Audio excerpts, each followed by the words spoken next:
The reason for the inflation is the supply chains were cut off, meaning that the products, for example, automobiles, the lack of computer chips to be able to build those automobiles so they could function, they need those computer chips. They were not available. So what happens? With the number of cars were reduced, the new cars were reduced, it made up at one point 1/3 the cost of inflation because the price of automobiles were up. First of all, Joe, they're not really all outside factors or things that a perfect storm or things that just rain down from heaven.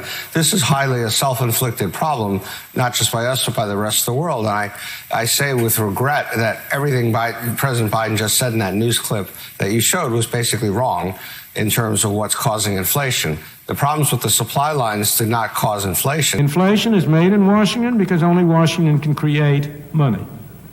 And any other attribution to other groups of inflation is wrong.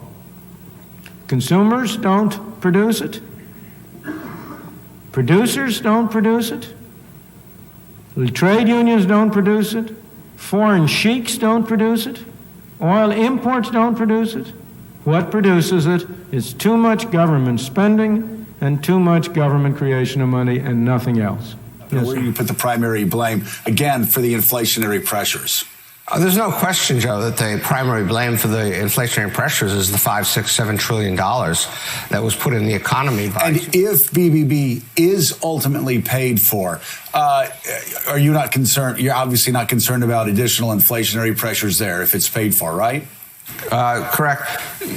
Build Back Better, look, it's a little bit in the eye of the beholder, but by, I think, honest accounting, Build Back Better was simply not paid for the reason I said, plus another reason. The core of Joe Manchin's argument for why it's not paid for is you had a whole series of programs like the special tax credit for families that don't make a lot of money that was only there for 1 year, and in the numbers and in reality. And then the Congress would have to renew it next year.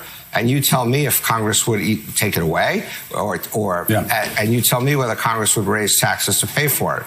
And so the Congress was, the president and the Congress were putting themselves in this box of all these programs that were theoretically paid for, except that a year from now you're going to have to go pay for them again.